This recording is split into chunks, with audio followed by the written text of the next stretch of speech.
प्यारे बच्चों, श्री विष्णु के परशुराम अवतार के बाद आज हम शुरू करने जा रहे हैं एक महान और पवित्र कहानी, रामायण की कहानी। इस महान ग्रंथ में भगवान विष्णु अधर्म का विनाश करने श्री राम के रूप में पृथ्वी पर अवतरित हुए थे।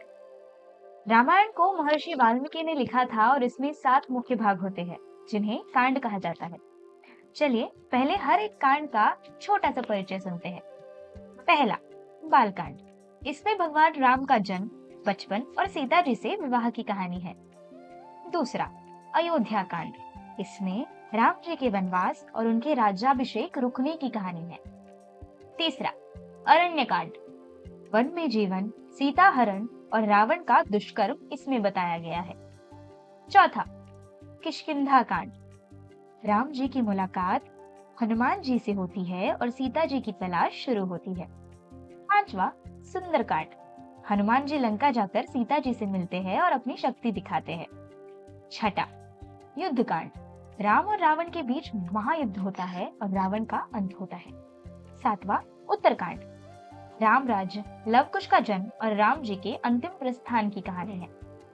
और अब बच्चों, चलिए शुरू करते हैं पहला और बहुत सुंदर कांड, बालकांड। बहुत पुरानी बात है, अयोध्या नाम का एक सुंदर और समृद्ध राज्य था। वहाँ के राजा थे राजा दशरथ। वो बहुत न्यायप्रिय, वीर और दयालु राजा थे, लेकिन उनके जीवन में एक कमी थी। उनकी कोई संतान नहीं थी।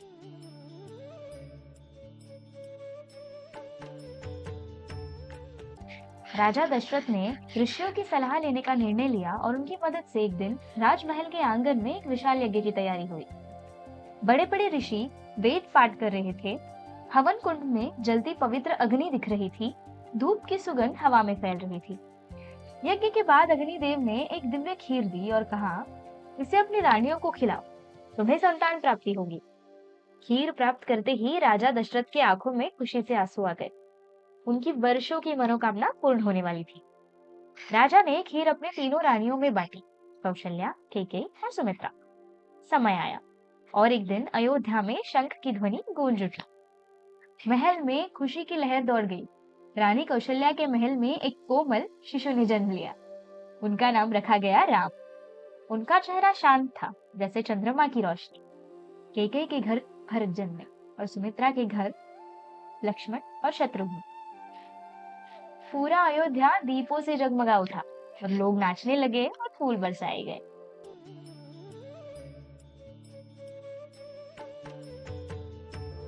साथ राम और बाकी 3 भाई बड़े होने लगे। उन्हें विद्या प्राप्त करने के लिए गुरु वशिष्ठ के आश्रम भेजा गया। गुरु वशिष्ठ ने राम और उनके भाइयों को सिखाया वेदों का ज्ञान, राजनीति और न्याय, धनुर्विद्या, तलवार और युद्ध कला, मर्यादा और विनम्रता। राम बहुत ही तेज और विनम्र शिष्य थे। वो हमेशा गुरु का सम्मान करते, ध्यान से सीखते और अपने भाइयों से प्रेम करते थे। लक्ष्मण हमेशा राम के साथ रहते थे। दोनों भाइयों का प्रेम देखकर सब प्रसन्न हो जाते। राम सिर्फ बलवान नहीं थे, वो बुद्धिमान, दयालु और धर्म को मानने वाले थे। इसीलिए उन्हें कहा जाता है मर्यादा पुरुषोत्तम श्री राम।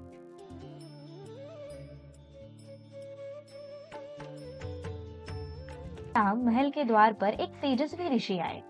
उनका नाम था महर्षि विश्वामित्र। उनकी आंखें अग्नि जैसी तेज थी। उन्होंने राजा दशरथ से कहा, राजन, मेरे यज्ञ को राक्षस परेशान कर रहे हैं और मेरा यज्ञ पूरा नहीं होने दे रहे। मुझे मेरे यज्ञ की सुरक्षा करने के लिए राम और लक्ष्मण चाहिए। राजा दशरथ ये सुनते ही घबरा गए। राम और लक्ष्मण अभी बच्चे हैं, दशरथ बोले। लेकिन राम शांत खड़े थे। उन्होंने हाथ जोड़कर कहा, पिताश्री, गुरुजी का आदेश सर्वोपरि है। और राम ने खुशी खुशी आदेश स्वीकार कर लिया।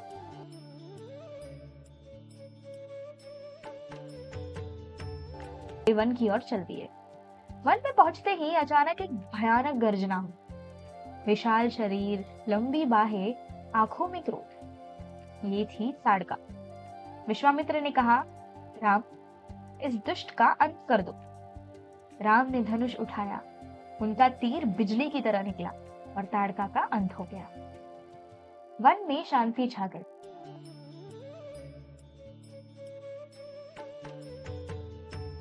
आगे बढ़ते हुए राम एक शांत और सूने आश्रम पहुंचे। उस आश्रम में सब कुछ पत्थर का और चारों ओर शांति थी। विश्वामित्र ने बताया, यहाँ महर्षि गौतम की पत्नी अहिल्या श्राप से पत्थर बनी हुई है। राम धीरे धीरे आगे बढ़े।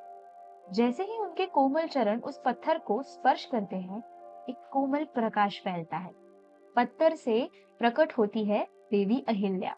वह अपनी आंखों में आंसू लिए हाथ जोड़कर राम को प्रणाम करती है। उनका श्राप टूट चुका था और देवी अहिल्या मुक्त हो चुकी थी। ये राम का पहला महासाहस था।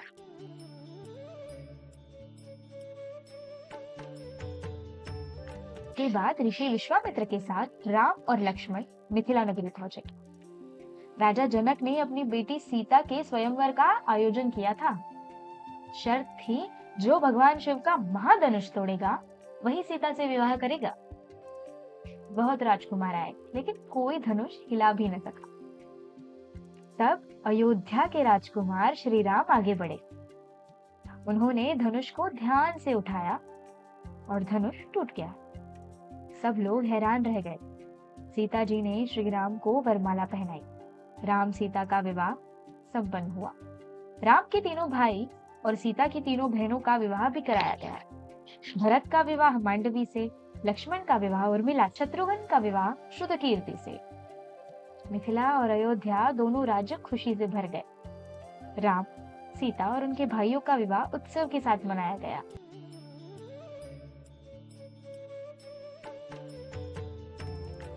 बालकांड हमें सिखाता है, शिक्षा और संस्कार सबसे बड़ा धन है। गुरु का आदेश सर्वोपरि है। शक्ति का उपयोग सिर्फ धर्म के लिए करो। दयालु और विनम्र रहो। श्री राम की तरह हमें अच्छे संस्कार और शिक्षा प्राप्त करनी चाहिए। और इसी तरह रामायण की कहानी आगे बढ़ती है। मिलते हैं रामायण के अगले भाग अयोध्या कांड में। धन्यवाद।